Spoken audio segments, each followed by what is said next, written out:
Liz Larson. And I'm Bill McKenna. And together, we created the Cogno Movement System. And we'd like to welcome you to the New Life Perspectives radio show, where we're going to be sharing with you tools, tips, and ideas that are going to change your life.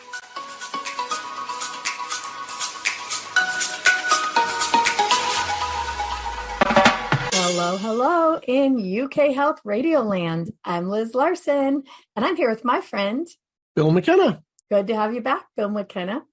And we're the team that created the Cogno Movement System and the hosts of the New Life's Perspective radio show.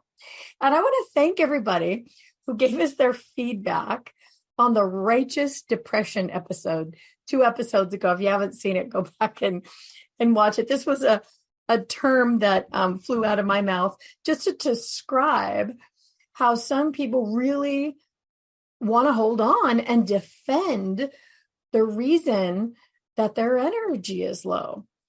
So today we want to just dovetail on that about world peace. This is a big one, right, Bill? People want world peace, but there's something they don't understand and that gets in their way. It's a funny thing because this whole world peace thing, is a theme. It's a theme globally in every mosque, in every temple, in every church, in every synagogue across the world. People for generations upon generations have been praying for world peace. This is not something we invented here in 2023. It's been ongoing since the beginning of time. Bill, that makes me think of exactly our topic for today. It's in a way wanting what you do not want. Abraham Hicks used to say this all the time. You want what you do not want. And you just mentioned people praying for world peace. But do you know that it is the one thing that most religious people actually do not want? Now, don't throw tomatoes at me, but it's true if you follow the thread. Because in Revelations, when the world leaders say we have world peace, then the end will come. So that signals in a lot of paradigms, Armageddon, not to get heavy right at the beginning of the show, but it does. And a lot of my Christian friends are talking about a one world order. If we have everyone agreeing to one thing in the world, we have a one world order, which is things they do not want, because that's something scripturally that, is a big no-no. Well, it's heralds the Antichrist. So, well, isn't that interesting? I didn't know that. I don't study all that end of things. So, what an interesting perspective. Never considered that. Yeah. So it's really something wanted and unwanted at the same time. And even those of us who are not religious, there's something about that that's in the back of our mind. I think it's called a zeitgeist, one of those things that everybody kind of knows about and kind of agrees with, but is not really even sure where it came from, where they get the idea, something we all agree on. So let's bring it back down, away from Armageddon, but into what does it really mean when somebody wants world peace? I think what it really means is they personally would like to experience a peaceful world. And those are two different things, aren't they? Well, yeah, just the thought of it is something that the ancients talk about, is being able to walk through the world and experience it peacefully, meaning having no enemies everywhere you go, having a smooth traveling experience anywhere you are. That the absence of conflict, the absence of enemies, these sorts of things, they talk about this as one of the gifts of the ancients when they had, activation of a certain kind of gift, also called a siddha. But anyway, it's really interesting because one of the things that you were bringing up, Liz, behind the scenes as we were preparing to go live with everybody today is that people are thinking that they want peace everywhere, but maybe what they're really talking about is to experience peace because they are experiencing conflict inside of them and they want that experience. Yeah, it's really true. I have even more proof, Bill McKenna, that people don't necessarily want peace. You want to know what it is? What is that? This one question, and I've asked so many people just to see what their reaction is, because the truth is, we don't actually want no drama. My question is this: if I showed you a video of rainbows and unicorns just dancing around, floating around, or I asked you to read a book that was the whole topic, nothing bad happens, there's no monster that comes in and eats them, it's just rainbows and unicorns, about how long would it take you to be like, I'm bored with this? Next. Think about it for yourself. Rainbows and unicorns, Bill McKenna, tell the truth.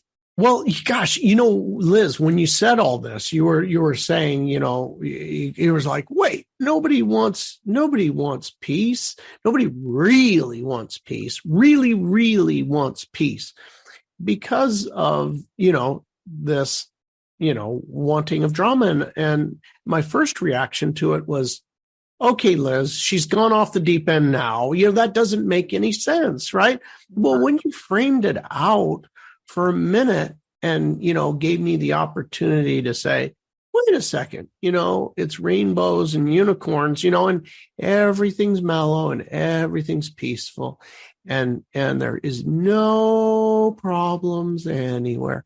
And by the way, that no problems is not even witnessing drama. Right. Any drama. And I think about it, I think about like, what's the thing that I personally really enjoy? Like, I really enjoy being out on a boat on a sunny day out on the ocean. And I think about it, if there wasn't any, if it was just a beautiful, peaceful day, which I do enjoy, but right. Every day was the same. And guess what? There was no seagulls going after the minnows because the other bigger fish underneath the ocean were chasing the minnows and pushing them up to the surface. And the seagulls were coming down. And, I could witness the drama of life, right? Mm-hmm. Those minnows are none too happy about what's happening. And almost none of us would lay on that boat in the sunny day. Let's say it's just you and, you're out on the deck and you're enjoying the sun. You're probably listening to a podcast or reading a book that has some kind of drama in it.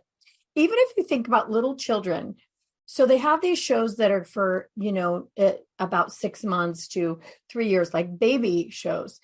And even in them, there's a little bit of conflict, a little bit of drama. We have the hero and the anti-hero, the antagonist and the protagonist.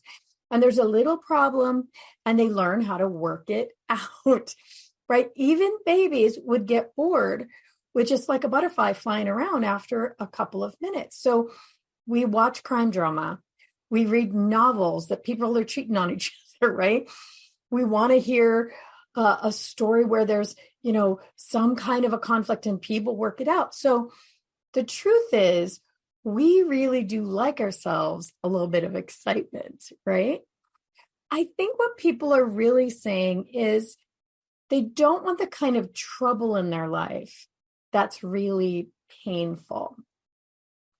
And then they kind of extrapolate that out. Well, okay, you know what, Bill McKenna, you know what my real problem is? I saw on the news that other political party, they're going to ruin my life over there. They're setting it up. They're going to ruin my life. And you know what else, Bill McKenna? Do you know another reason why I can't be happy? Is I saw there's children starving in Afghanistan. And do you know another reason I can't be happy? Is they haven't cured cancer yet. So how can I have peace? How can I see that the world is peaceful if all these impossible problems are happening at the same time?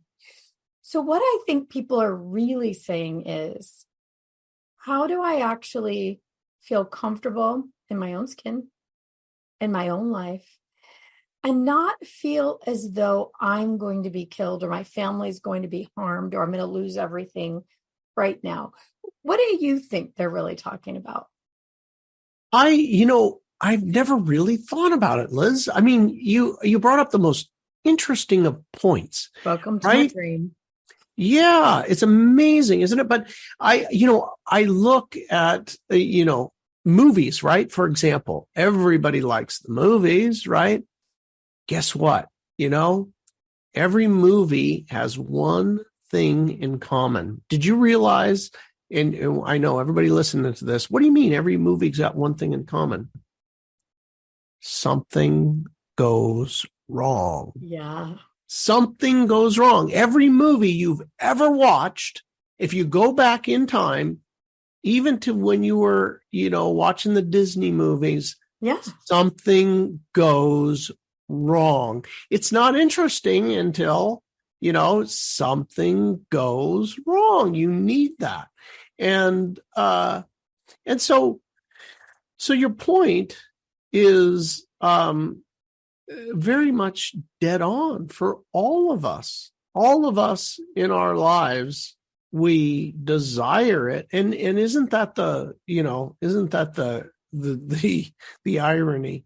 The irony is that we want to witness, watching somebody else's, thing that happens, even if you're out playing with your family at the river, we like to go on these adventures where we go up where there's a lot of woods and mountains here, and there's these gorgeous pools, crystal clear pools. It's absolutely beautiful and serene.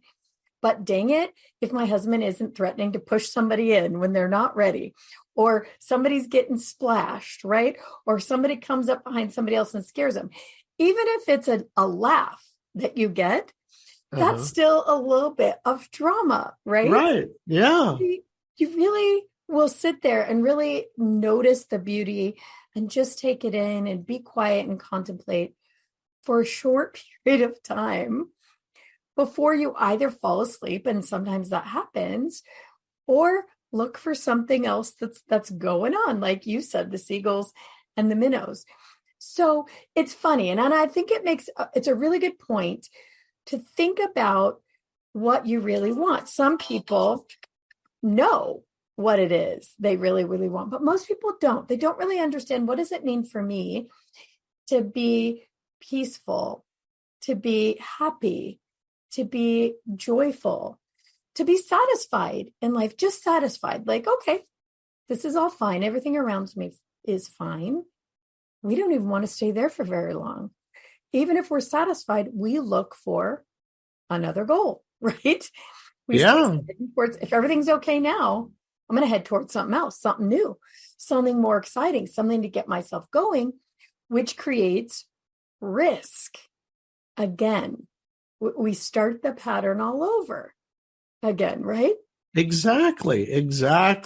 Starting the pattern over again. And how many times have all of us seen somebody do this in finance, in relationship, in business? Mm-hmm. Well, there they go again, right? Even look, by the way, this exists for everybody who's listening, all the way up to multi-billionaires. Look at Elon Musk. Look at Elon Musk. And here's Elon Musk. He got all the money he needs to go get an island, and just while away his, days under a palapa, forever. But he's got to, no. I got to start something else big, and I need it to be risky. And I trouble. need it to. He starts trouble. Yeah, he starts trouble. I need something. I need to dice it up, so much so that he's now even looking. I don't know if you saw the latest one. He's looking to get into a octagon, like a mixed martial art fight with the head of Facebook. So it's too financial. Oh yeah. It's real. He's really looking to get into a ring now with Mark Zuckerberg. So I know it's funny as heck, but it's the drama, right? I need the drama of it all. And it just happens on a larger scale, with him. But you know what? We're all doing it. We're all doing it. Yeah. We're all trying to get in the cage. Right. All right, you guys. It's already time to hear from the UK Health Radio Network. So let's take our break. And when we come back, we'll talk a little bit more about where did we get this weird idea that we want actual peace, and how can we actually create peace in our lives? So there is a possibility, but we got to get down to the nitty gritty. All right, UK Health Radio, take it away. UK Health Radio, the station that makes you feel good.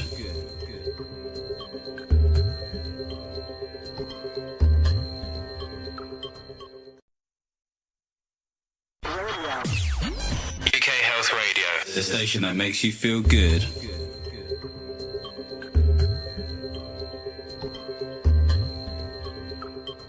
And we're back. We're talking about world peace and how we really don't actually want it, but where do we get this idea? And why are we constantly striving for it? And why does it make us so unhappy when we can't achieve it? So I would like to say probably it's that same underlying thing, probably religious upbringings, probably things that, if you kind of extrapolate that, even if you're not a religious person, there's this thing about being peaceful and calm and kind and all of that, right? That sort of probably harkens back to that.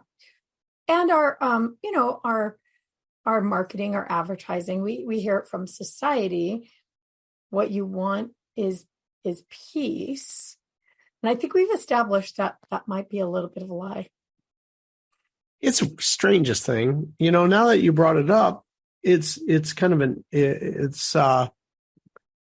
interesting that nobody ever talks about that. I don't think I've ever heard anybody say, no, you really don't want peace. You truly don't. But what we do want is this going through life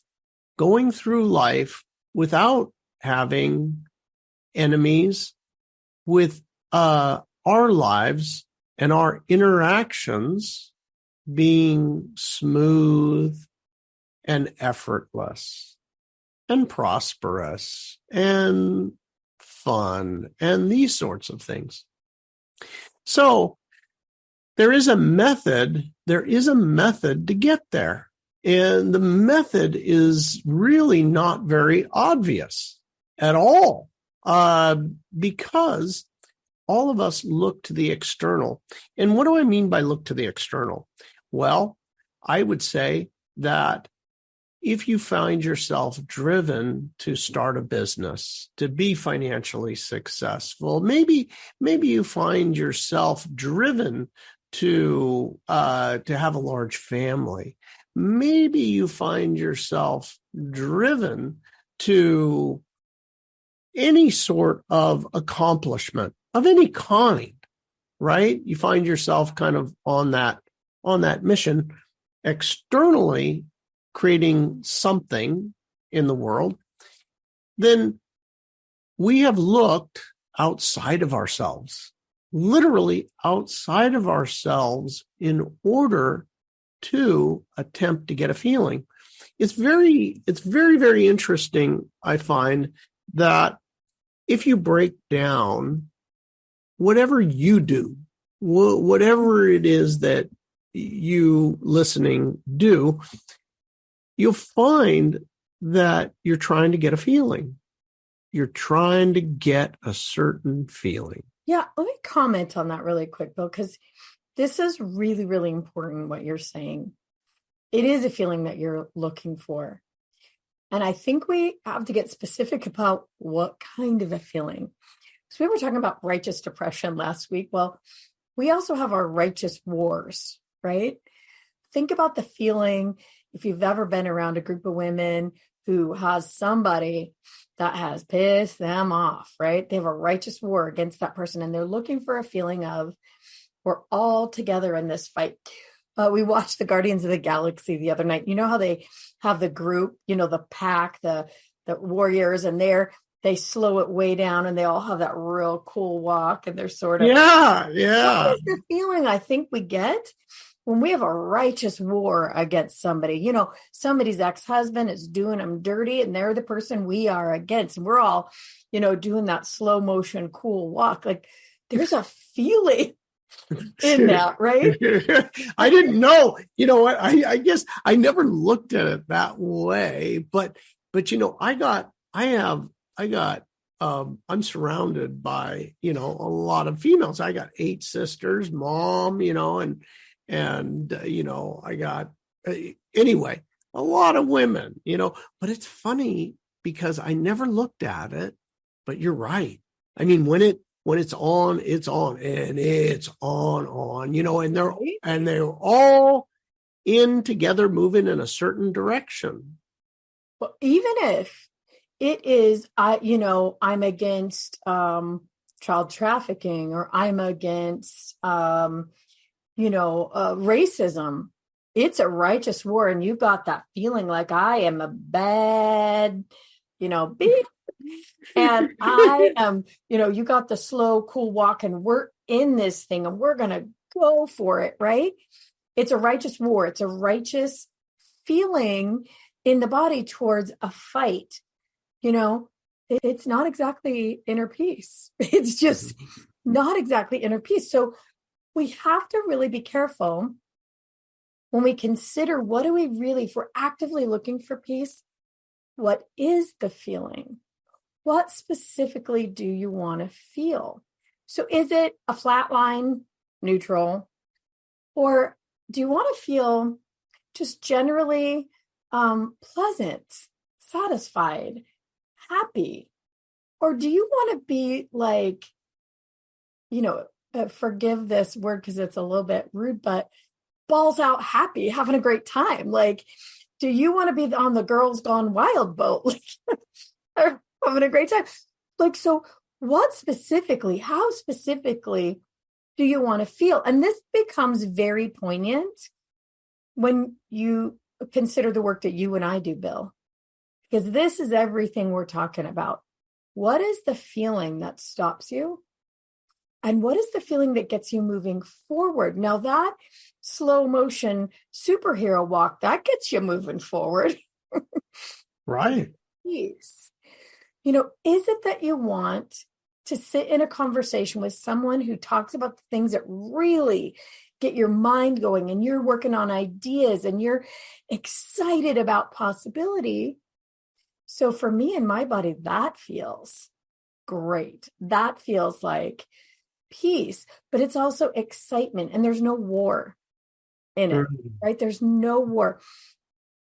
I am one of those women, and we have a tribe of women, and I can feel that sensation when we're against somebody and there's that superhero walk, or when we're in talking about ideas, what's possible, how can we create something cool or better. Even sometimes it's like we fantasize about creating our own fashion lines because we can't find the clothes that we want. Even that feels like forward moving excitement. So let's talk about that a little bit. Like, how does a person decide what they do want for a feeling? How do they even begin the process? That's really interesting. The majority of humanity is stuck in a feeling of not. like they don't feel how they want. And this, is an interesting thing because, for some, it's like resignation. I'm just going, this is how it is for me. And this is just how it is. I got this feeling and it is me. The feeling is me. Now there's a positive side to this, and that, not resignation, but it can be motivating, to have this unpleasant feeling like, no. Change is afoot, right?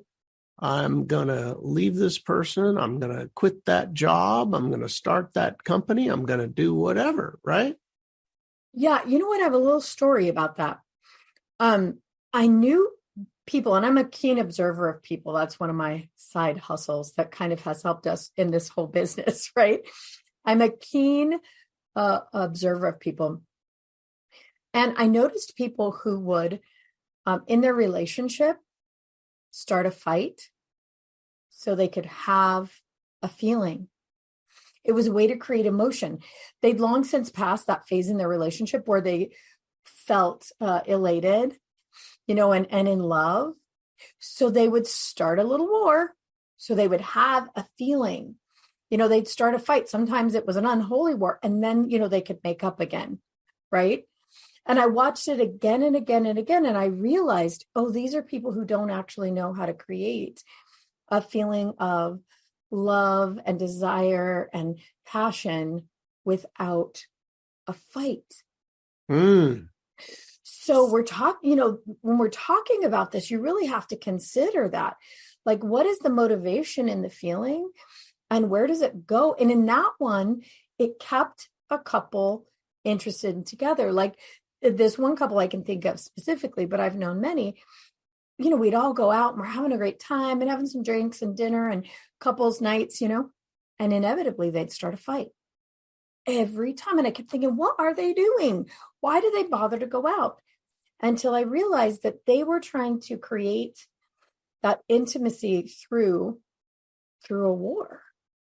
Through a fight, right? Yeah.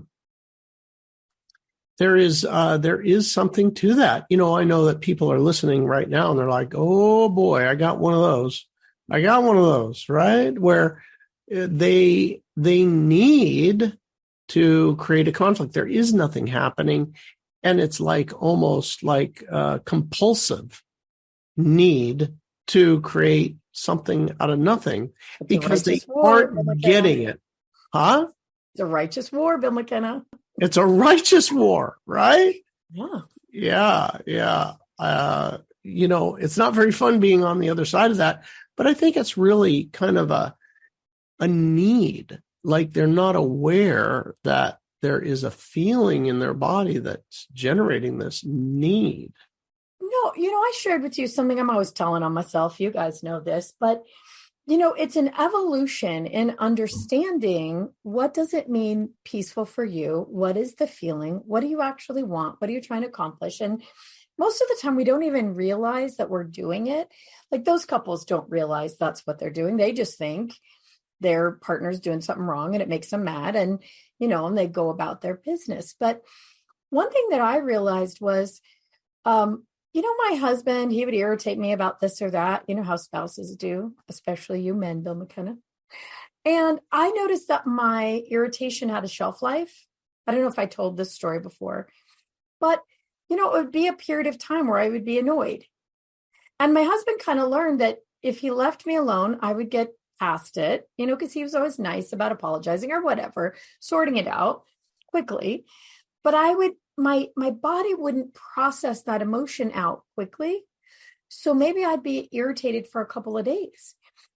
Maybe I would do what we women do and I would not text him or call him. It's like the phone cold shoulder game, right?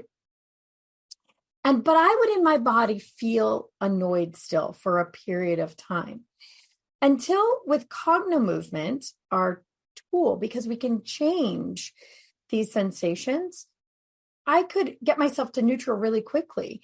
And then over time, I could recognize, okay, there is no war. There is no righteous war here. There's nothing else to be irritated about. And then I could turn my attention to thinking he was cute again, right? Way more fun, way sweeter. And so all of a sudden there was this shift in our own relationship where he realized, wait a minute, what happened to the shelf life of irritated? It's just gone because it was just a feeling. And this is moving towards that piece. I didn't want to feel that way anymore. I wanted to get back to, oh, isn't he cute? I didn't want that shelf life. And I learned how to shift my body out of that very quickly to a state of what feels like peace and fun, forward movement, getting on with life and no longer hanging on to that sensation in the body of irritated. Does that make sense? Makes perfect sense, and there's a biological reason for that too. It's amazing. There's Bruce Lipton, Dr. Bruce Lipton. He's a molecular biologist, and he talks about these receptors that are in every cell in our body, and we have a receptor for very specific amino acids. Now, amino acids are the building blocks of life, and these amino acids fit lock and key into these receptors in the cells, and the receptors are specific. There's a receptor for joy. There's a receptor for jealousy. There's a receptor for fear. There's a receptor for anger. There's a receptor for guilt and shame, humiliation. All of these receptors are in the cells. Now, the neat thing about this is that when we humans have a emotion, it releases this very specific amino acids into the bloodstream, and it's picked up by the cells in the body, and the emotion that we have again and again and again and again keeps producing the same amino acid. Well, as cells are reproduced, what ends up happening is we figured out this person number A, that person produces joy like crazy. You know what? We need more receivers in the cell for joy. Oh, and this person B over here, all they do is produce fear. So we need more receivers for fear. Now, when we, let's say, don't have enough amino acid, right, in our bloodstream, what will happen is there is a force where the cells call out for the amino acids. And what are they going to call out for? The one that has the most receivers, because they need it. Hey, I haven't had any in a while. And you'll start, maybe if you're that joy one, you'll see a flower and you'll be going, oh my God, and there are tears and everything. Or on the other side of things, and tell me if you've seen this before, a person, you're talking to them and all of a sudden they're misinterpreting you. You're saying, hey, I want to go out and have burgers for lunch. And they're like, all of a sudden that's like, oh, wow, you're saying I'm fat or, something, Yeah. and oh, yeah, that's it. You saying I'm fat. But, here's the thing. If you notice, watch carefully. If you're listening to this, watch carefully. There's people who you'll see go cycle every 24 hours, or maybe it's a week cycle, or maybe it's a 3-month cycle, but they don't have the amino acid. And guess what? It's going to kick off on you. And it's because it's involuntary. It's called addicted. You're chemically addicted to an emotion. Yeah, absolutely. Absolutely. And the hard part is that most people have no idea that that's actually very quickly changeable. They don't know that you get to choose how your body feels, but you really do in some ways have to teach your body a new way. It's like I was talking about that being irritated and the shelf life. Very quickly, I don't have to do a cognitive movement session for it anymore. My body recognizes I'm in a state of irritation and I don't like that. There is no problem. We're done with that. And I now know how to shift. into what we kind of call our core attracting feeling, the sensation of good. You were saying to me the other day, Liz, it's funny. I just have this sensation of pleasure.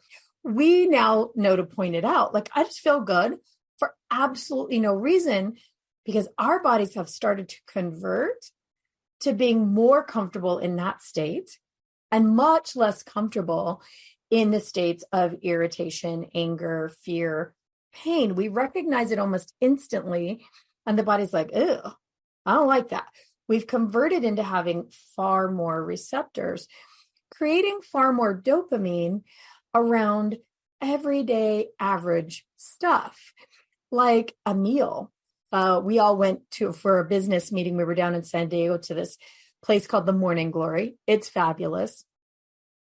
And we're best bacon in the world. Yeah. And it's so fun. It's so cool. Such a cool place. And Leah, our business manager, and I, Bill, I don't think he was so impressed with it, but it's a pretty place. Oh, I was impressed. Oh my gosh. Yeah. Well, who knows how we turned our show into a promo for promotion for Morning Glory. Morning Glory restaurant in San Diego. But the bacon was just, I never had anything like it. It was so good, but it was pretty. And there was all these things. And Leah and I, Bill can vouch for this, we were almost euphoric. Look how beautiful this food is. Oh my gosh. Look at the ruffles on the shades, over the tables. Oh my gosh, this table's made of rose quartz. We were absolutely joyful, ecstatic about how fun this place was. Now, it had nothing to do with our lives. It was just a snapshot. But we now have those receptors, and we were able to just be there in that moment and bask in the coolness of this place, right? Right. Yeah. Hey, you guys, we're right up against that, our time clock again. We need to hear from the UK Health Radio. They have such great things to say. Let's hear from them. And when we come back, let's talk a little bit about this, Bill, about what does it mean for each person? How do they decide what feels good for them? Does that sound good? Yes. All right. UK Health Radio, take it away. UK Health Radio, the station that makes you feel good.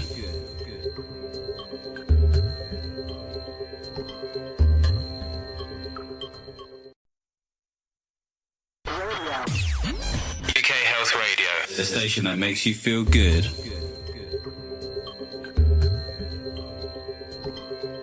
Okay, and we're back. We're talking about righteous wars. We're talking about what is peace? Do we actually want it? And how do people actually get to a place of deciding, Bill? How do they get to where we are, and many people in cognitive movement, of being less comfortable, less superhero walk and more, oh my gosh, isn't that interesting? How do they get there? Here's I guess getting there is a journey, and it doesn't have to be forever, but there's a couple of things to understand. And the first thing to understand is that what you're feeling for the masses of humanity is that you're in a reaction type environment and mode where whatever's going on, you're simply having reactions. You feel how you feel, and you're not really able to choose something different. What do I mean by that? What do I mean by this? Is as you go through your day, you get up and how do you feel? Well, I feel how I feel, whatever that is. I feel good or bad or whatever, kind of blah, whatever. But imagine for a second that you had the ability to simply eliminate the blah feeling, eliminate the kind of, as Liz Larson says, the salty feeling, yeah. Or, eliminate the, I think something's wrong feeling. Mm-hmm. That's what a lot of people wake up with is, something ain't right, or I'm bad. waiting. Yeah, you feel bad. And then your brain looks for a reason about what does that mean? Yeah. And that is a real thing. I always tell people, that that it's really a feeling because at a certain time in your life, you may have not felt well. And then you asked yourself, why do I feel this way? And you literally search with your eyes. You're looking kind of around with your eyes and why do I feel? Oh yeah, it's them. Oh, that's why I don't. Unfortunately, a lot of times it's the first person that crosses your path. So your spouse, oh, I must be irritated. It's clearly them or your child or your dog or the first thing that comes up on your scroll. Your body and brain are going to connect it to, well, that's why I'm irritated. That's exactly it, right? Because it's just a sensation. That's all it is. That's all it is. Tell everybody, Bill, you had this the other morning. Remember? Oh, let's see here. Refresh my memory. The other morning, you were just like, I said, Bill, you seem cranky today. I always say lumpy. That's my word for it. And yeah. I don't have really any reason. Remember? I do. I've gotten pretty clear about it now, not to attach it to anything, like the old me would, get up every day and why are you angry? Why are you surly? And you know what? Oh, I'll get your usual suspects, but I know in the rare occasions that it happens where I don't feel good, I'm like, oh, you know what? It doesn't have to do with anything. It was just literally, and I don't try to attach it to something. It's just like, that's what my body's doing right now. Yeah. And there's so many reasons. It could be the body is in the process of detoxing and maybe you don't feel good. Like maybe you ate something, your body's detoxing it out. Maybe you slept funny. Maybe your neck's out. There could be 1,000 different reasons. And if you weren't careful, we talked about it that day, you could have attached it to something, but you have learned, and this is the key. Everybody who's listening, this is the key. These are the things that Cogno-Movement users know. You start to pay attention to how you feel. You don't take it for granted. Oh, I'm just salty. Let me find something to be salty about, Right. Whoa, wait a minute. This actually doesn't feel good. I'm not enjoying it. And I choose something else. That's why we say suffering is optional, right? So what do we do, Bill McKenna? When we find that we're salty or cranky or lumpy in the morning, and there's not a reason, or there is, what do we do? So what we do is there's an exercise that you can do. And I don't mean exercise like, lift weights, run a 6-minute mile, something like that. I mean, there's these specific exercises like movements with your eyes, movements with your body. We call it cogno-movement. It's cognitive movement, cogno-movement. And you're basically allowing your full brain and your nervous system to get a look at the problem. I know you're listening and you're like, what do you mean your full brain to get a look? Well, it turns out that you can access different parts of the brain by moving your eyes to different positions. So with the eyes being in a different position, you will have a different part of the brain activated looking at this situation. Yeah, it matters whether you sleep on your left or your right side. If you're sleeping on your right side, your left brain is more activated because the right side is stimulated. We have this cross body. The left brain uses functions, makes the right side function, and vice versa. So if you're on your left at night, your right brain is working and you may have dreams that are very creative, or vice versa. So sometimes in the morning, just literally getting both hemispheres of the brain harmonized can make a massive change in your mood, in what you're thinking about, in how you feel about everything. It's a very simple thing to do. We use a little bit of cross body. It means that your arms and your hands and your eyes cross that center line. So Cogno Movement has we have put together in Cogno Movement exercise, these very, very simple things that get the left and the right brain harmonized and lets the whole nervous system get a look at how do we really feel and what's actually going on. And I want to tie this back into world peace and inner peace. So I think we established we're never going to really get world peace. But to get peace at all, you have to establish what is your inner peace. You have to get to a place where you can change how your body feels and know what it feels like when you're in a peaceful, satisfied, happy, or at least neutral state. Most of us don't actually have a hook for that eye. We don't really know what that is, that neutral, peaceful state.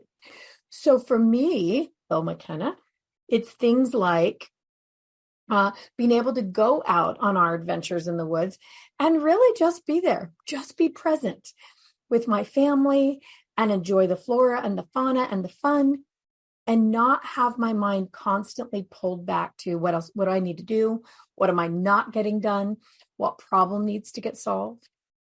For me, that is my peace. And then when I have that peace, my family's much more relaxed, right? They know by the look on my face whether I'm somewhere else in my brain working and not present with them. So now they're peaceful and happy and fun. And because of that, our whole trip turns out really, really great. We'll discover a new swimming hole or discover a new plant that we haven't seen before. So when just one of us in a group understands what it means for us to be in a state of peace or joy, whatever you want to call it, you now have the ability to change your reality. And this is really the whole point of what we're talking about. Inner peace, world peace comes from knowing how to have your own inner peace and that changing the reality that you see. When I'm peaceful, happy, neutral, those are the experiences I have. If I'm salty, I'm going to go out and that's going to be the day that somebody cuts me off. That's going to be the day that the cashier is rude. That's going to be the day that something irritating happens, right? So through our own reality, through our own inner peace, when we discover what that is, that's how we create our own type of world peace. Our own worldview becomes peaceful. What do you think? I couldn't agree more. That is, the external world reflects the internal, and it becomes more and more exaggerated the more clear you get. Right. So there is the simple method of releasing what I would call the reactions, right? The compulsive behavior or reactions that you're having. These reactions are really the things that you don't want, right?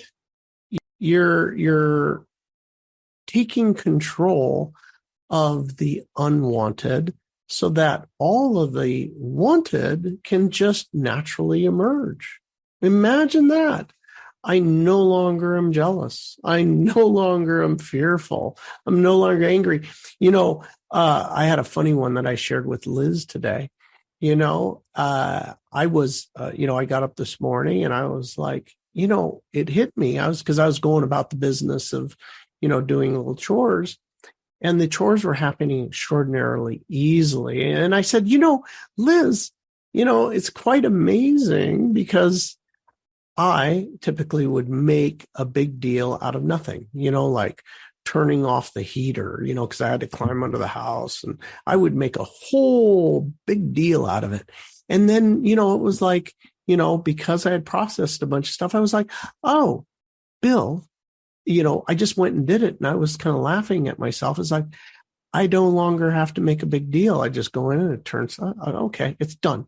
So anyway, it is something where you no longer are making big deals out of little deals, which, hey, who doesn't want that for an easy life? If you are enjoying this, you want more, you want to learn about cognitive movement, you want to gain control over your compulsive behaviors and reactions, www.cognomovement.com. That's COGNOMOVEMENT.com. Go there. There's two free downloads of books Liz Larson has written, some bestsellers on the right. If you put your email address in, you get both free ebooks, and one of them is called Suffering is Optional. Love that title. And the other one is called The Tiny Book of Big Manifesting. Anyway, come on down, get your free ebooks, learn more. You can change your life. And if you're hearing us on audio and you want to see our face, come on over to Cogno Movement on YouTube, and you can see the videos with Bill and I and our talking heads. So, all right, everybody, until next time, be safe and be well. And we'll see you again next week with a really interesting topic one more time. All right, guys, talk to you again soon. Thanks for being here with us on the New Life Perspective radio show.